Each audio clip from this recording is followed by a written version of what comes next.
So during my preparation days, I cleared prelims 4 times in a row.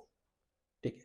And how did I clear prelims 4 times in a row, ये मैं आपके साथ share करना चाहता हूँ. तो उसमें तो ऐसे 2 अटेम्प्ट्स थे कि जिसमें मुझे 140 प्लस मार्क्स मिले हैं. ओके तो जब पेपर का पैटर्न थोड़ा सा इजियर साइड पे था, that time also I had cleared prelims. जब पेपर का पैटर्न डिफिकल्टी लेवल जब बढ़ गई, उस वक्त भी मैंने प्रीलिम्स क्लियर किया है. तो किस तरीके से मैंने ये प्रीलिम्स क्लियर किया है, व्हाट स्ट्रेटेजी आई फॉलोड, ये मैं आज आपके इस पर्टिकुलर वीडियो में डिस्कस करना चाहता हूँ. ठीक है. तो इसमें basically I am going to tell you 8 points, और इस 8 पॉइंट से मुझे लगता है आपको काफी फायदा हो सकता है while clearing the prelims. Now first of all, please understand one thing. ठीक है कि whenever you are trying to study for prelims, कुछ आपको रॉकेट साइंस या कुछ अलग कुछ नहीं करना है, कुछ आउट ऑफ बॉक्स नहीं करना है. स्ट्रैटेजी जो होती है सिंपल होती है और सिंपली हमें रखना है. That is a very important thing. You can ask it to any topper or any person like me who has cleared this particular prelims with such a good marks multiple times. ठीक है. तो क्या strategy है, मेरा कौन से important points है, let's discuss that particular thing. The first thing that I had followed is, I'll say, basic is best. What does that mean, sir? कि basic is best. Basic is best means कि you should always emphasize on the core subjects. जो core subjects होते हैं, इस core subjects पे आपका हमेशा emphasis होना चाहिए. Be it polity, be it economy, history, environment. Because see, ultimately this static part, these core subjects are going to help you in clearing the prelims exam. Okay. Prelims कितना भी complicated हो, इससे ही आपका prelims निकलने के chances ज्यादा होते हैं. यही आपको परफेक्ट वो होता है ना कि 80 स्कोर 85 स्कोर जो होता है, जिसके बियॉन्ड फिर आप बाकी सब्जेक्ट्स स्टडी कर सकते हो, वो आपको देता है. ठीक है. तो हमेशा कोर सब्जेक्ट्स आपके स्ट्रांग होने चाहिए. That is very important. UPSC आज सम रैंडम सब question every year from some topic, और सब नेक्स्ट ईयर उसके पीछे भागने लगते हैं, but that is not going to help you. Okay. तो ये याद रखिएगा. The second point that we should understand over here is one book strategy. One book strategy I followed. Instead of reading 10 books for one particular subject, I followed that I'll read only one book या one particular type of books. ठीक है. For example, for geography, I had decided कि GC Leong and then there are these NCERTs that is only I'm going to read. Okay. History के लिए मैंने जैसे decide किया था कि मुझे राजीव अहिर जो है मॉडर्न हिस्ट्री के लिए पढ़ना है, लक्ष्मीकांत जो है पॉलिटी के लिए पढ़ना है. ठीक है. तो वन बुक स्ट्रैटेजी आपने फॉलो करनी चाहिए और उसको ही मल्टीपल टाइम्स रिवाइज करना चाहिए. So what about sir other material? अगर एक सब्जेक्ट है लेट्स से पॉलिटी, और उसके रिगार्डिंग आपको नया कुछ नॉलेज मिलता है, जैसे टेस्ट सीरीज के through you have solved a question which was not there in Lakshmikant. ठीक है. या फिर किसी क्लास में आपने कुछ पढ़ा है और वो लक्ष्मीकांत नहीं था, तो आप नोट डाउन करके रखिएगा या उसके सेपरेट नोट्स रखिएगा, बट बेसिक सोर्स एक होना चाहिए which is going to help you in further revision also. ठीक है. और काफी डिक्लटर इससे जो है आपका कंटेंट हो जाता है, and this is what you should be following. Third aspect जो है, creating revision ready material. See, only reading is not important. how you revise it, how many times you revise it, that is also very important. Okay. And that helps you ultimately solving that particular paper. Okay.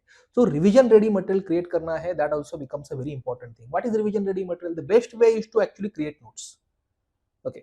That you will create your micro notes, and through that actually you will try to revise.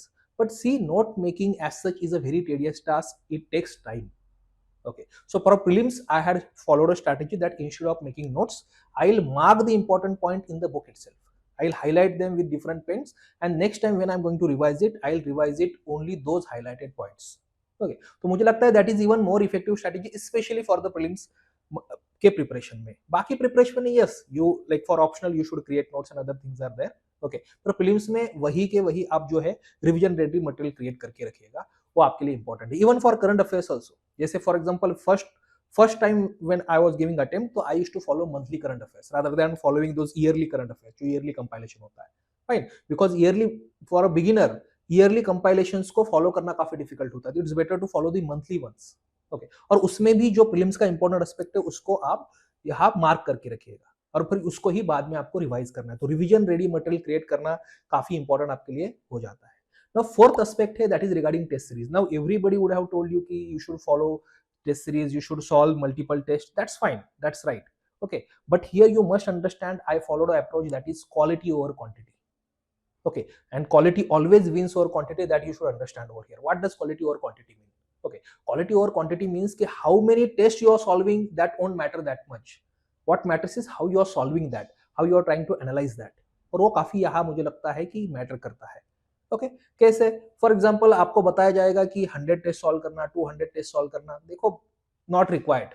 Okay, not required. Instead of that मेरा आपसे ये कहना है कि you might solve let's say 30 test 40 test, that enough, but make sure that you analyse it, the quality of solving is better. After every test you should be analyzing exactly what is wrong over here, what things that I have made wrong, what things were right for me. Okay, फिर कहा मुझे ज्यादा guess work use करना पड़ा, where I had lacked in my revision. Okay, कौन से इसमें ऐसे नए टॉपिक्स है जो कंप्लीटली मेरे लिए बाउंसर्स थे, and then I am reading that first time and then noting those down also. Okay, तो ये एनालिसिस काफी इंपॉर्टेंट है. एंड मैं हमेशा ये कहता हूं कि your next test should be an improvement over this particular test. Your target should not be getting marks in that particular test series, because test series के marks और actual prelims के marks में काफी variation हो सकता है. Okay, your target should be an improvement.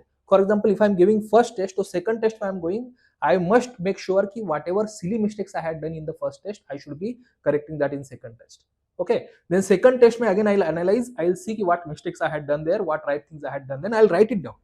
Okay, next time I will make sure that it should not happen, या जो learnings है that I should implement in the third test.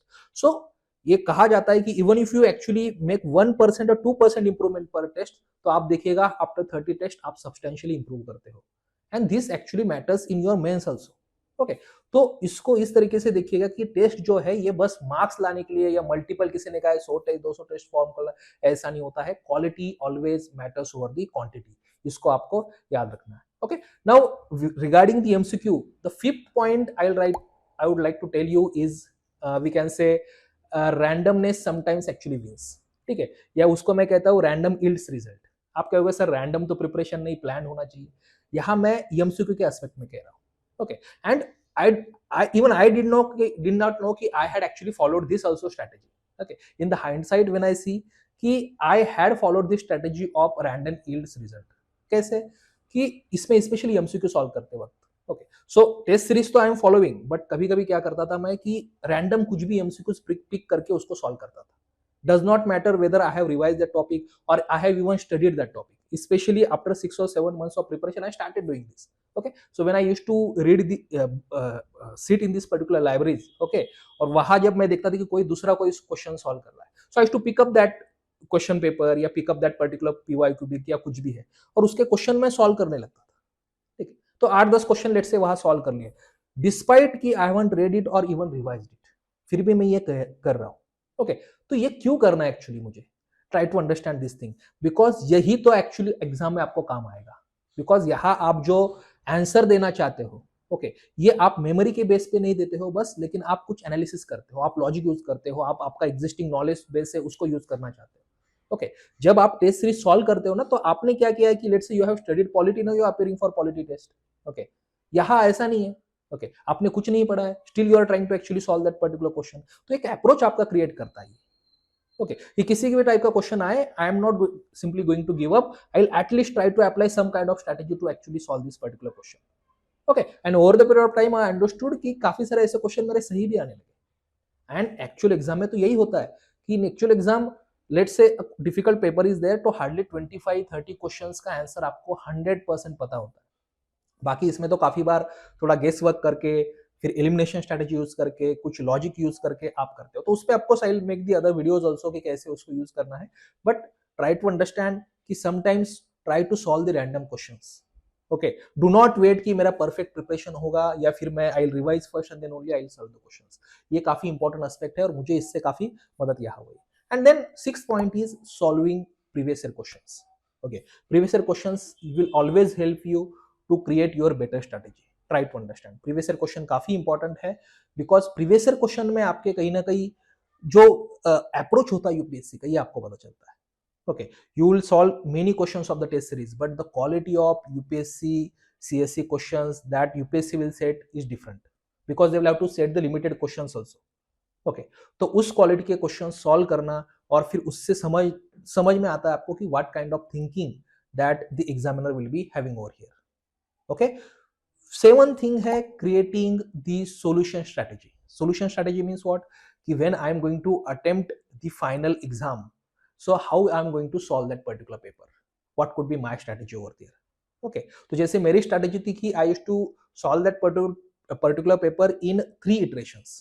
Okay, 3 iterations. In first iteration, I will solve only those questions, those MCQs in which I know कि 100% it's right. At least according to me, it's 100% right, and I'll solve those. So hardly it could be 25 to 30. If paper is a bit on easier side, so it might be 35, 40. That's all. Okay. Then in second iteration, I'll solve those questions in which there is a chance of like 50% elimination, या some other logic I can use. And in third iteration, I'll see कि how many questions I have attempted in first two. और third फिर जो है उसमें मैं अपनी तरफ से कि कहाँ रिस्क लेनी है, कौन से मैं सॉल्व कर सकता हूँ, उस तरीके से ज्यादा रिस्क लेता था. ठीक है. तो ये स्ट्रैटेजी हाउएवर आप एग्जाम हॉल में जाके नहीं क्रिएट करोगे. This strategy should be ready with you. Now 3 iterations की strategy may not work for you. Somebody might need the 4 iterations, somebody might need only 2 iterations, या फिर अलग कोई आपका स्ट्रैटेजी है. ओके. या ओएमआर शीट में कब आपको मार्क करना है उसका आपका कुछ अलग स्ट्रैटेजी हो सकता है. Implement that strategy at least 10 to 15 times before the exam through mock test, and then follow that strategy in the exam. Okay. Exam में जाके नया कुछ क्रिएट मत करना, ये एक इंपॉर्टेंट है. And last thing, and which is very important for you, that do not get influenced by the fake influencers. Okay. आजकल मैं काफी देख रहा हूं कि जैसे ही प्रीलिम्स आती है, लास्ट 3-4 मंथ्स में इतने सारे स्ट्रेटेजी वीडियोस आ जाएंगे, इतने सारे कॉम्प्लेक्स एनालिसिस आ जाएगा प्रीलिम्स का कि students will get lost in that. Okay. और इतने सारे कुछ, कोई ये सोर्स बता देगा, कोई और सोर्स बता देगा, तो आप काफी उसमें students will get lost in that. Student का कॉन्फिडेंस काफी कम हो जाता है. आपको लगता है कि नहीं, ये पॉइंट इस पर्टिकुलर यहाँ आपको यूट्यूब पे बना, ये तो मैंने सोचा ही नहीं था, इसने और कुछ बताया, ये तो मैंने सोचा ही नहीं था. देखो, all this things do not matter. Okay. In every exam there will be at least 10-15 question, या कभी कभी 2-3 ऐसे क्वेश्चंस हो गए, या कभी कभी 20 भी हो सकता है जो काफी अलग है. ओके. या पिछले पेपर से अलग है. तो that is going to happen every time. आपको जो मैंने आपको सिंपल एस्पेक्ट्स बताए कि यही स्ट्रेटेजी फॉलो करनी है और यही सब करते हैं, और इसी से ही आपका प्रीलिम्स क्लियर होता है. Okay, so be confident about your preparation, be consistent, because this is a phase. Now you have, let's say, 4 months for your prelims exam. तो इस फेज में अब आपको ऐसा नहीं चाहिए कि मैं 4 I am going to study let's say 4 hours या 5 hours, I am going to watch a movie a day, और या फिर वहाँ इंडिया ऑस्ट्रेलिया मैच चल रहा है और मुझे फॉलो करना है. नहीं. ओके. जितना मैक्सिमम टाइम आप आपके प्रिपरेशन के लिए दे सकते हो उतना आप दीजिएगा. 10 hours you can study, 12 hours you can study, but consistently रोज इसको दीजिएगा, और ये बेसिक सारे हैं, इसको फॉलो कीजिएगा. All the best for you prelims. Thank you.